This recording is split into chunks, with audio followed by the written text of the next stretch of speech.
For the first time this year, we've got a relatively full slate for MLB DFS because it is a 14-game slate for tonight across the league. And sometimes that can be overwhelming because it means we have so many choices across the board and it's a lot to sort through. But I think tonight we kind of need it because if you look at the weather for today, there are 3 games I think have legitimate odds of being rained out, and that takes away 3 games. If it were like a shorter slate, that'd be a pretty big detriment. It could take out a lot of the good pitching options. Thankfully for today, I think they're going to escape relatively unscathed. I think these games are probably going to get rained out in the interest of full honesty here. They're in a really rough spot. So you're going to have to navigate a lot of weather. There is a lot of cold weather for today, which means we're downgrading hitters.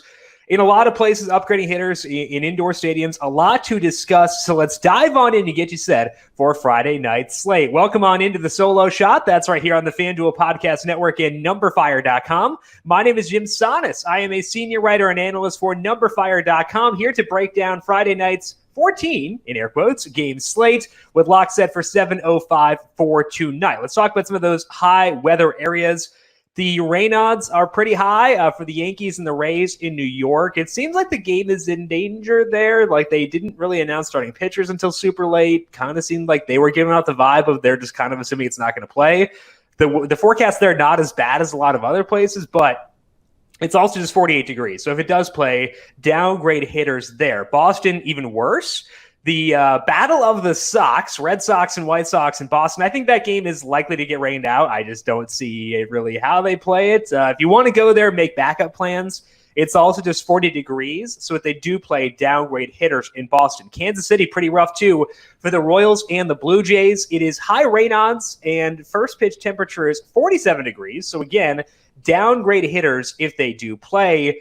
I don't think this final game is at risk of postponement, but it's kind of fun. It might snow in Colorado for the Rockies and the Mets. Just 38 degrees.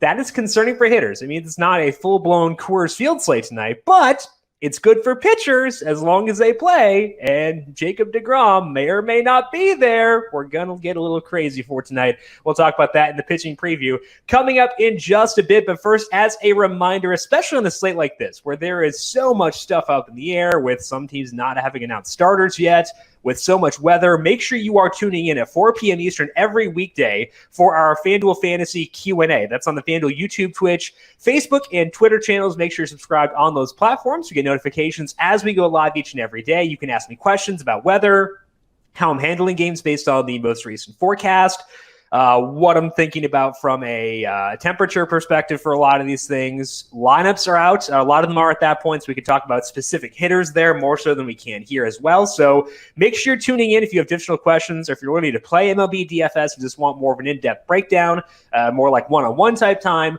Feel free to tune in 4 p.m. Eastern, YouTube, Twitch, Facebook, and Twitter every weekday here on those FanDuel channels. Also, a lot of stuff here on the numberFire Daily Fantasy Podcast feed for today. Not just baseball, not just basketball, not just NHL, but also UFC with Austin Swain. That podcast for tomorrow's card already posted. We'll have a NASCAR podcast coming up later today, recording at 10:30 a.m. on YouTube. Go up on the numberFire Daily Fantasy Podcast feed. After that, previewing Sunday's race in Richmond. So swing on by. Make sure you subscribe. And if you like what you hear, leave us a rating and review. What's going on, sports fans? FanDuel Sportsbook has a special offer for you this spring season. Same-game parlays allow viewers to bet on any NBA, MLB, or soccer game. Place a 4+ leg parlay on any game across those 3 sports. If exactly one leg loses, you'll receive a refund credit on the site up to $25.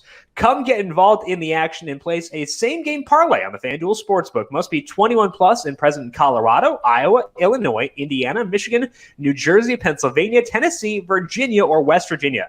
Refund issued as a non-withdrawable site credit that expires in 7 days. Max refund $25. Terms apply. Gambling problem? Call 1-800-522-4700 in Colorado. In Iowa, 1-800-BETS-OFF. In Indiana, 1-800-9-WITH-IT. For confidential help in Michigan, call 1-800-270-7117. Call 1-800-GAMBLER in other states. In Tennessee, call the Red Line at 1-800-889-9789. Or in West Virginia, visit 1-800-GAMBLER.net. Pitching preview for this Friday main slate. Jacob deGrom in Coors is $11,000 on FanDuel. Max Scherzer checks in second place. He is $10,400. Steven Matz is $9,800, but he's in one of those tricky weather situations. Walker Buehler facing the Padres with Fernando Tatis, likely back tonight. He's $9,200. Yusei Kikuchi, Zach Eflin, Anthony D Sclafani, and Nick Pivetta are the others at $8,000 or higher. So let's talk about Jacob deGrom. He's at Coors Field, which means that his floor is lower, and that does matter. But my focus in DFS, not just for baseball, but for every sport, is almost always on ceiling, and deGrom's is still tremendous in this spot. So he's at the top of my list for tournaments despite the location of this game. If this game were anywhere else, deGrom would be an absolute no-brainer. deGrom has reached a whole new level this year. He is leaning more on his four-seam fastball, and if you can throw 193 miles per hour, why would you not lean on that fastball? He's awesome. So it makes sense. He started doing this down the stretch last year, too. And we got a 5-star sample on deGrom with tons of fastballs. In that time, he has a 2.31 skill interactive ERA with a 43% strikeout rate. That skill interactive ERA is a full run better than everybody else on this slate in their most relevant sample. Pretty good. It's also an elite matchup here. The Rockies have just a 79 WRC plus versus righties with a 27% strikeout rate. They are terrible. There's no other way to put it. They're terrible. And in order to take the full advantage of Coors Field, you have to put the ball in play. They might not do that. And I'm not talking like they won't do it often. They might not do it at all against deGrom for tonight. So they could play this game on the moon, and I'd still be interested in deGrom. He does take a big hit here due to the atmosphere, but his ceiling is still there. It's not as bad as usual given the temperature, and the ceiling discussion is what I care about most. So I'm going to put deGrom at the top of my list at $11,000. Even though it is risky, it is something that I think is fully necessary for someone this good. And I think that deGrom is that good. So I'm going to be heavy on deGrom in this spot, despite the park. As long as we get the all clear, they're going to play this game.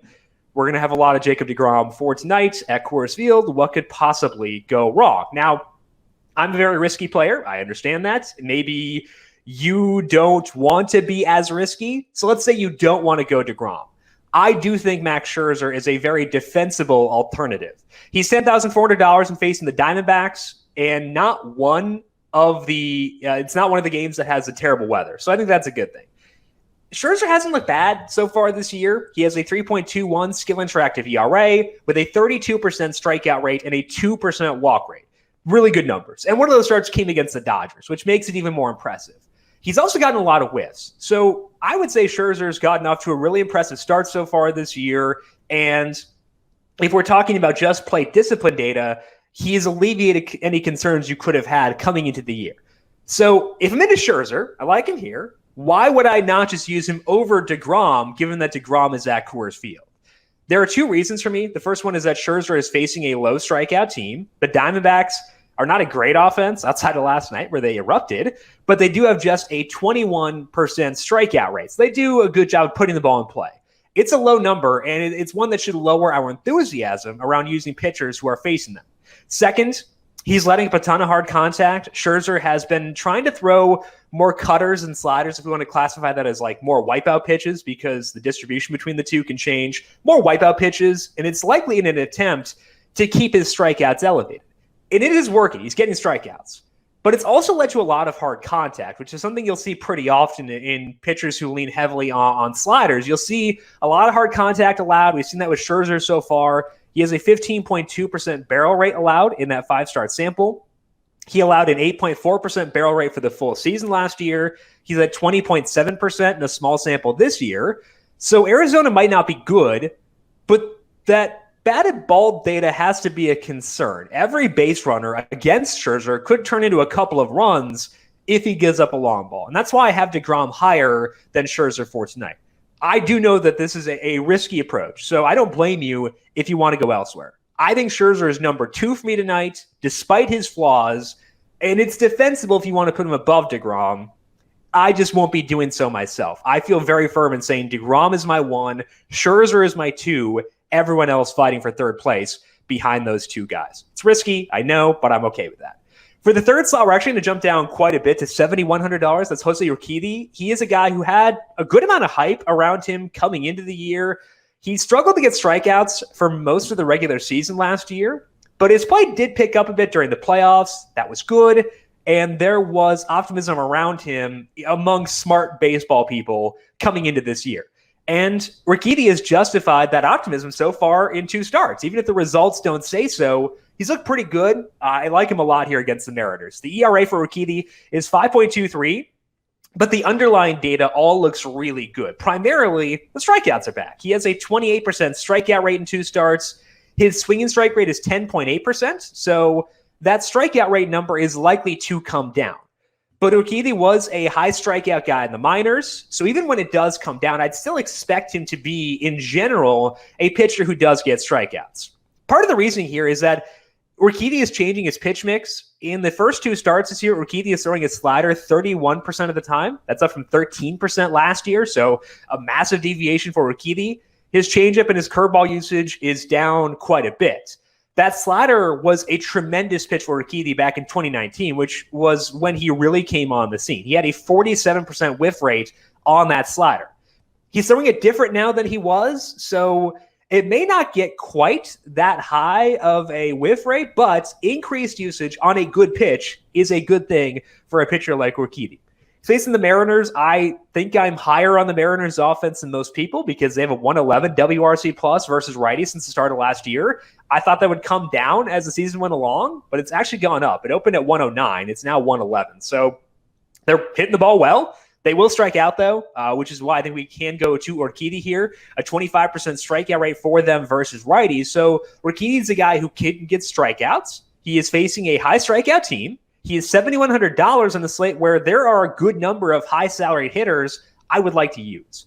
I think that's a very good profile. So to me, Rokiti is at least on par with Max Scherzer.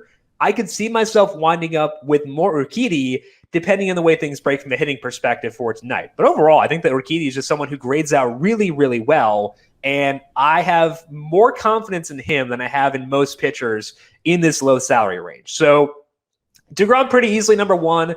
Scherzer and Rokiti number 2 for me, or battling for 2, but I think that I would put Scherzer slightly ahead. Just we'll see on the way things break. But I think that Rokiti, a really solid value for tonight. We'll talk about one more pitcher in things to watch. But first, let's talk about some stacks. With deGrom at Coors Field, that means that the Mets are there too, and I think that they're in a great spot for stacking. The problem is, again, the temperature is super low, and that does downgrade everything. It means it's not really Coors Field. It's kind of like if you downgrade Coors Field 30%. The fun thing is if you downgrade Coors Field 30%, it's still a massive outfield and still going to be one of the better parks in baseball. It's not as good as usual. And I think that that is key, given that the matchup they have with Chichi Gonzalez is one I would stack if this were in New York. So even though we're downgrading Coors Field, I do still think it's worth stacking for today. Gonzalez, not a strikeout pitcher. That's a really rough combination for Coors Field. He's been following a favorite route of the solo shot, as you've heard before. I love guys who cut down on their sinker usage. It's generally a great thing. So kudos to Gonzalez for that, because it can lead to increased strikeouts because sinkers suck. Ban all sinkers. It hasn't done enough for Gonzalez, though. He's up to 5 outings and 3 starts with fewer sinkers, and the strikeout rate is 13% with a 5.89 skill interactive ERA, and 2 of those outings for Gonzalez were in relief. He would need to have outlier batted ball data to succeed with that low strikeout rate at Coors Field. So Gonzalez is good from a batted ball perspective, but he's not an outlier. He allowed a 4.8% barrel rate last year. He has allowed a 5.6% barrel rate back in 2019. His expected ERA over at FanGraphs has been 5.41 or higher each of the past 4 years. I would not expect that to change here. And that's why I'll be going at the Mets for stacking once again, despite the tempered optimism around them because of the temperature at Coors Field. It might not be easy to get there if you go with deGrom or Scherzer, and we should prioritize pitching over them, given the temperature at Coors Field, but I do still think in a vacuum, they're the number 1 stack of tonight. I want to make it work here, and I think that's why the appeal in Jeff McNeil is pretty high. He is $3,600. He's likely to bat 5th. Has a couple of barrels to open the year so far. He always puts the ball in play, which is good at Coors Field. So I think that Mcneil makes a lot of sense. I am still in personally on Michael Conforto. I realize that the bandwagon is getting less and less heavy by the day. He's $3,500. I still think he's good. So I would try to identify some lower salaried hitters on this team, allowing you to get exposure to Coors Field without getting full exposure. You don't want to pay the full Coors tax on like the top end guys. So to me, I think that's the way to play things for tonight and account for the weather while still stacking the Mets for tonight. Understandably, if you don't want to go there, though, so let's go through some alternatives. Carlos Martinez is facing the Phillies, and Martinez, really fun back in the day, but it's been a while since we saw the full Carlos Martinez. He has never had a strikeout rate higher than 27%. His skill interactive ERA since rejoining the rotation last year is super underwhelming, and I think we should stack the Phillies against him for tonight. It is unfortunate given how fun Martinez is, but that's just kind of where the data leads us here. That data specifically last year as a starter, 5.20 skill interactive ERA with a 16% strikeout rate. That's a low strikeout rate, but it's even lower this year at just 11%. He has a 4.70 skill interactive ERA in the 2 starts this year, primarily because of a low walk rate, but that just means he's letting up more balls in play. And that's a scary thing given that his barrel rate allowed is 16.2%. Now that will come down as the sample expands, but it means that for now, Martinez is allowing a lot of balls in play. He's allowing some loud contact, and that's a really tough combination. Those numbers are despite having made half his starts this year against the Brewers, who are a really bad offense. The Phillies are about average. They're actually above average. They're a 108 WRC plus versus righties. So I would love for Martinez to prove me wrong, as it'd be more fun to have a guy with his personality be good once again. It's hard to bank on that until we see it. So I'll be stacking the Phillies here until we get reason to stop stacking against Martinez. One guy I'd like to get in those Diamondback stacks, or the Philly stacks, I should say, is D Gregorius. He is likely to bat 6th. He is striking out more this year than he usually does, which is concerning, but still hitting for some power, not putting the ball on the ground. He's $3,100. I think that is a good way to get some lower salaried exposure and power on this team. I also think Andrew McCutchen is super undersalaried at $3,000. So I would say start those stacks with Gregorius and McCutchen, see what you can go with from there. But overall, a good spot to stack the Phillies for today. Our third one plays heavily on the weather because this time of year, Miami is less of a rough park for hitting than it will be during the summer because temps will be up elsewhere at that point, meaning their offensive upside will increase, whereas Miami's will stay the same because it's the same temperature.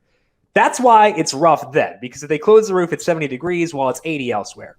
Today, it's like 50 degrees everywhere, and it's 79 in Miami. Probably means they're going to keep the roof open. That means it's a good park for hitting right now, even if it's not a good park for hitting the entire year. The Giants get a good matchup within it. They're facing Daniel Castano. We saw him a bit last year, and he got good results, a 3.03 ERA with a over 29 and 2/3 innings.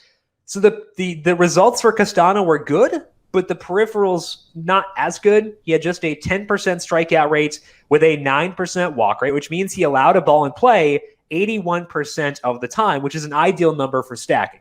That is a necessary number because he does do a good job of limiting hard contact. He got a 47% ground ball rate last year with a 5.8% barrel rate. So those are good numbers.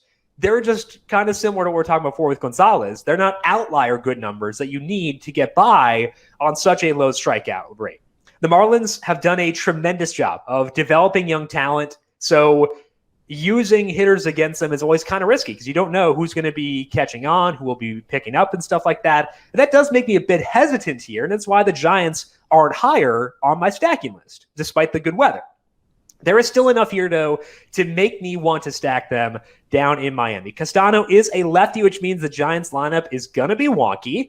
They are super platoon heavy, so there are lots of things that are going to move around here. What I would do is look at the Giants lineup, see which righties play versus righties, focus on those guys because it means they're probably not going to leave for a pinch hitter later in the game, which brings us to Austin Slater. He is a guy I talked about back on opening day, how I was very hesitant to use him because I thought that once the lefty left the game, there was a chance that Slater would leave too. But it seems like he's kind of improved his favor within the team against righties because he left in the ninth inning back in opening day. But outside of that, he has not left for a pinch hit or a defensive replacement the entire year. That's a big boost for his DFS appeal, especially because he'll likely hit leadoff for today. He's $2,600. He has a career 43% hard hit rate against lefties. Slater's been hitting more fly balls recently. So again, assuming he bats leadoff, I will have much more of Slater than I usually would have in the past when they faced a lefty. So look at the Giants lineup, see which guys tend to stay in there versus righties. Those are the guys to have a lot of faith in. Slater at the top of that list for me. And I think we'll talk about more on the Friday show, the Q&A show later today. But overall, the Giants in a good spot for tonight against Castano. Let's finish up here with things to watch and actually talk about another pitcher in that game, because I do want to get some more options from a pitching perspective. If weather clears out, I think there is reason to be optimistic about Zach Eflin and Steven Matz. They both looked really good in small samples this year, but those games are pretty tough to have confidence in. So let's talk about Anthony D Sclafani back down there in Miami. He is the newest reclamation project for the Giants. He's kind of following the Kevin Gausman template, where he's throwing fewer four-seam fastballs and he's throwing more curveballs. And the early returns in that for D Sclafani are good. He has a 2.65 skill interactive ERA with a 25% strikeout rate. He's facing the Marlins, who have not had the best offensive start to the year. I think that D Sclafani is a very viable fourth option at $8,200 and someone I will happily turn to for today if I need to bail on deGrom because of weather or something like that. I think that D Sclafani, really solid number 4 behind deGrom, Scherzer, and Rokiti. With so much bad weather on this slate, I think that one angle you could potentially take is seeking out the less terrible weather and building stacks there. So looking for parks that do have good temperatures, maybe are indoors, and building some stacks there. We talked about the Giants earlier, but also one more could be the Orioles. It is 61 degrees in Texas, so it's not super hot, but that does mean they could close the roof too. This time of year, that's beneficial because it would make the place warmer. They're facing Mike Foltynewicz, and the velocity for Foltynewicz is not back to 2018 levels. It is back to 2019 levels. His expected ERA was 4.83 back then. So getting back to 2019 does not erase all the concerns around Foltynewicz. Through the first 2 starts, Foltynewicz has a 5.9% swinging strike rate, so I think there's enough there to stack the Orioles in Texas for today. So the Orioles an option for stacking. I'm also okay with the Angels against Lewis Thorpe. It's, I think, 65 degrees in Los Angeles. Thorpe is making a spot start for the Twins. He spent most of his big league career in the bullpen, and across 44 innings, most of it has been in relief. He has a 10.7% swinging strike rate with a 35% ground ball rate. So if you reduce that swinging strike rate to account for the fact that he is a starter in this situation, we can probably expect him to be a lower strikeout pitcher, and he's not going to be a ground ball guy. And he allows enough barrels for us to feel pretty good. So the team does get downgraded here without Anthony Rendon, and the hope is that Justin Upton can get back in there for today, but I think they can work out pretty well in this spot, especially if you're using Rokiti and you can get to both Mike Trout and Shohei Ohtani. I know that Thorpe is a lefty, which could scare you against Ohtani, but he hit a dinger off of the lefty a couple nights ago, so I'm good with Ohtani no matter who the pitcher may be. We'll go Trout and Ohtani for sure if you get to the Rokiti lineup, but hopefully Upton is in there for some value if you want to stack the Angels with others. That is all that we have for today here on the Solo Shop, but as always, we are back once again at 4 p.m. Eastern later today, taking your questions live on air on the FanDuel YouTube, Twitch, Facebook, and Twitter channels, so make sure you're subscribed there. Make sure you tune in at 4 p.m. today and ask your questions to get set for tonight's slate. Also, check out the numberFire Daily Fantasy Podcast feed for all of the great podcasts going up there this weekend. And if you like what you hear, leave us a rating and review. If you have questions for me, I am on Twitter at JimSannes, JimSannes. You can also follow the FanDuel Podcast Network at FanDuel Podcast. Big thank you to Calvin Theobald, our video producer, for running the video side of things here today. Thank you, Cal, as always. And thank you to everyone for tuning in. Good luck to you with your MLB DFS lineups for tonight. Have a fantastic weekend. We'll talk to you once again on Monday. This has been the Solo Shot right here on the FanDuel Podcast Network.